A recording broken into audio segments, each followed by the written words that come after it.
Shalom, all praises to Yahweh, Ba'ashem, Yahweh Shai, Ba'ashem, Harakah, Kodash. Double honors unto the elder apostles of Great Millstone who rule well, and shalom to the hopeful elect.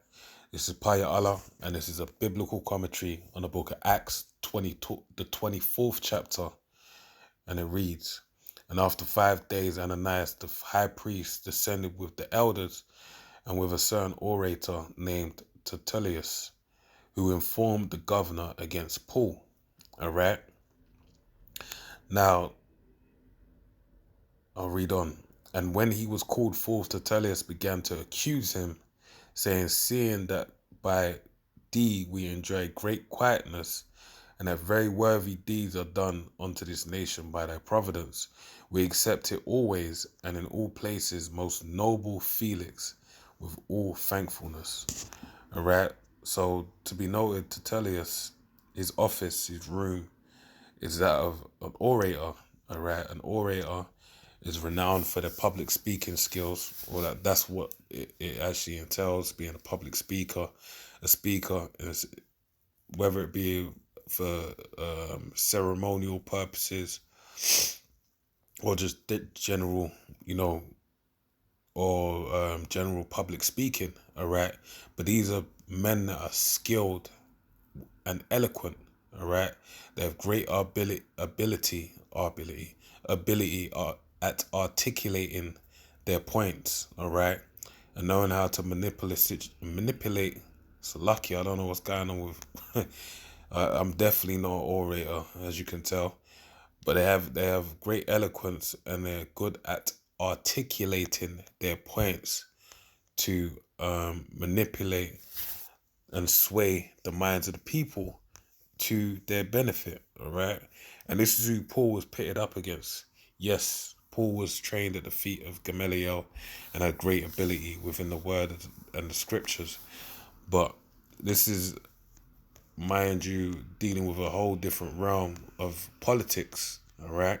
This is where this is walking into, where one hand rubs the other. All right. And really, we understand through the word, the scriptures, that time and chance happeneth to all men. All right. You can have all the ability in the world, but you know, you can succumb, and that goes for Felix, that goes for Paul. But as we've read before, Yahushua came onto Paul and told him that he was going to take him to Rome. So everything was in accordance with the Spirit, and that would have definitely been to the galvanization of Paul to move forward within his faith. All right. And that's how we ought to be. We got to remember the scriptures that the Lord said he will give us a tongue that no man shall gainsay. All right. And not to think upon the words that we'll say, but it will be given to us at the moment. All right. And these things are a test of our faith. All right.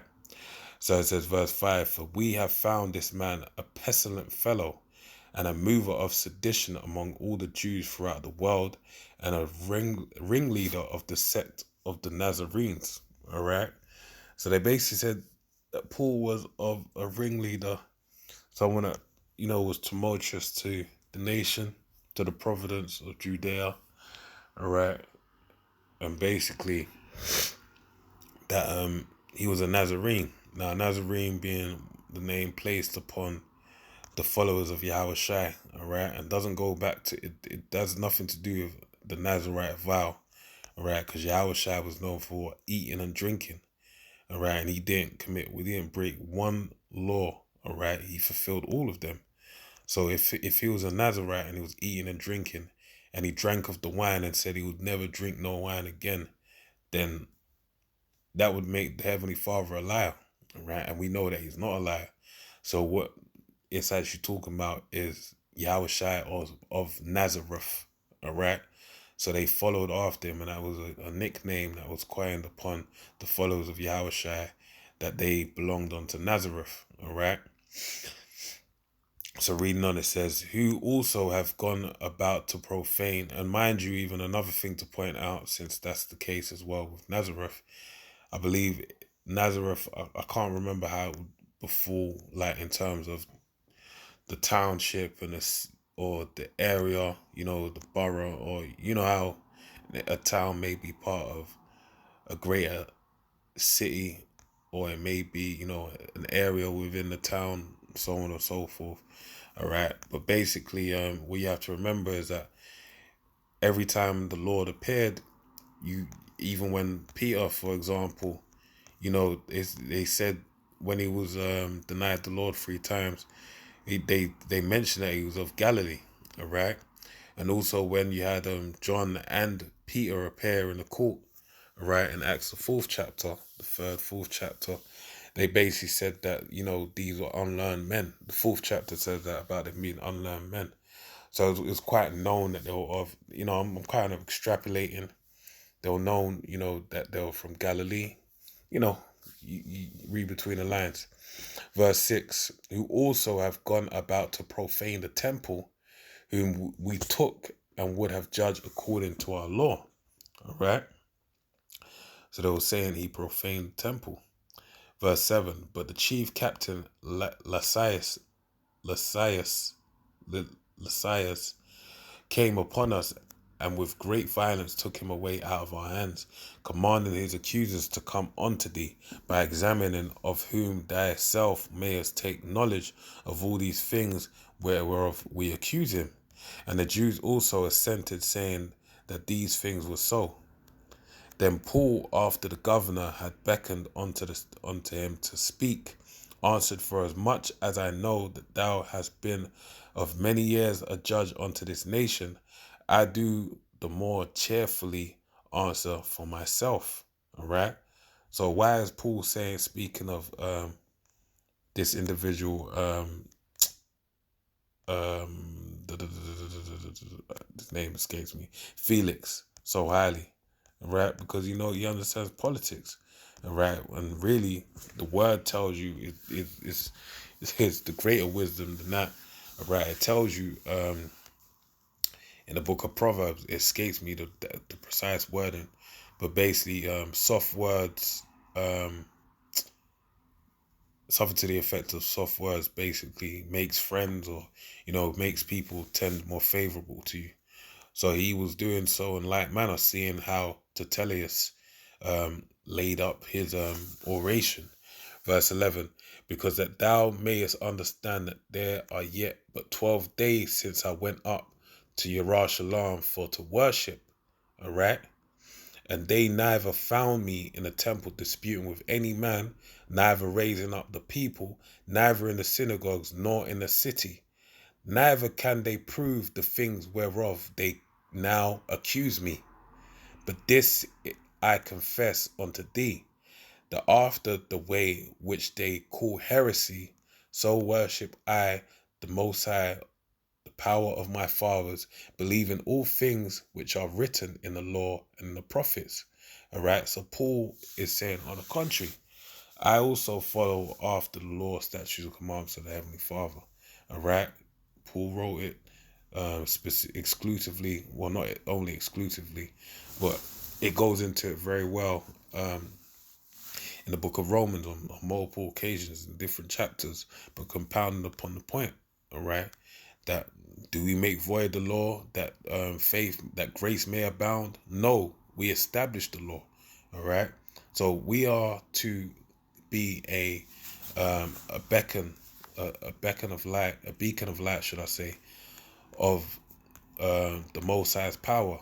And what is a greater personification of the Most High's power than that of the knowledge of the law, statutes, and commandments of the Heavenly Father? And that's what we're to do. All right. So Paul was saying that, orating that point. All right, greatly. All right. Verse 15, and have hope toward the Most High, which they themselves also allow, that there shall be a resurrection of the dead, both of the just and unjust. All right. And herein do I exercise myself to have always a conscience void of offense toward the Most High and toward men. All right. And that basically, what did Paul say? He said, what Yahweh Shai said, all right, the two greatest laws.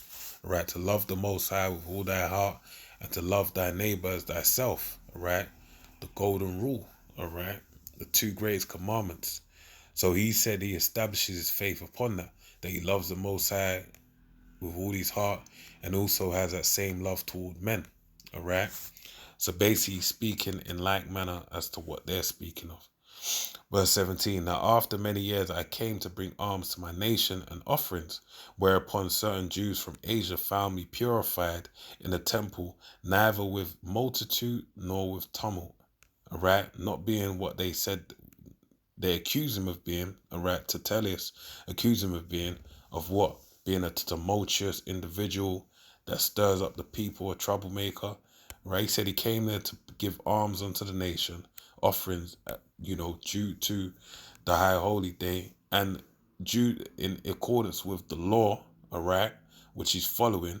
He's appearing before the Heavenly Father 1 of 3 times out of the year and presenting the gift. He ain't going there empty-handed, presenting the gift. And he went there by himself, not to make no ruckus, all right? Who ought to have been here before thee and object if they had aught against me. So Paul said, look, man, if what I did was what they're saying, then you should have these men here to be a witness. All right, you brought this great orator Tertullius, but you didn't bring no witnesses according to the law. All right, out of the mouth of 2 or 3 shall a man be judged. All right, in accordance with the law. Loosely paraphrasing. Who ought to have been before, verse 19, who ought to have been here before thee to an object if they had aught against me, or else let these same here say, if they have found any evil doing in me while I stood before the council, except it be for this one voice that I cry standing among them, touching the resurrection of the dead, I am called in question by you this day. All right. So yeah, I got in the I got in the spirit, man. I weren't even reading it and comprehending what I was saying. So let me start from verse 20. So it says, or else let these same here say, if they have found any evil doing in me while I stood before the council. Yeah, so he said, look, these same men that are here, the high priests, the elders that have come before, let them also point out anything that I've done wrong. All right, except it be for this one voice that I cry standing among them, touching the resurrection of the dead, I am called in question by you this day. All right. Verse 22. And when Felix heard these things, having more perfect knowledge of that way, he deferred them and said, when Lysias chief captain shall come down, I will know the uttermost of your bow. Right. So Felix didn't need to go there. He said he understood what was going on. All right. And he said wait for Lysias. All right. Verse 23. And he commanded a centurion to keep Paul and to let him have liberty. All right. He was basically on house arrest, or I know they have it over in the UK. It's like open prison where you're allowed to go out on certain days from jail, like from being incarcerated, and do little things, but then you gotta come back by a certain time. All right. And that he should forbid none of his acquaintance to minister or to come unto him. And after certain days, when Felix came with his wife Drusilla, which was a Jewess, he sent for Paul and heard him concerning the faith of Hamashiach. And as he reasoned of righteousness, temperance, and judgment to come, Felix trembled and answered, go thy way, for this time, when I have convenient season, I will call for thee. Right? And this shows you, Felix, being in the office that he's in, had great liberty and little want for anything. All right? He's oblivious to many things. All right? So the words that he went to hear of the faith of Hamashiach, he thought, oh yeah, I'll just have this. But then as the word goes in the spirit, the quickening of the spirit of Yahweh Shai, as it tells you in John the 6th chapter, this word is a double-edged sword, man. All right. It hews people's spirits into pieces, man. It ethers people. All right. It detaches spirit from body, man. Man.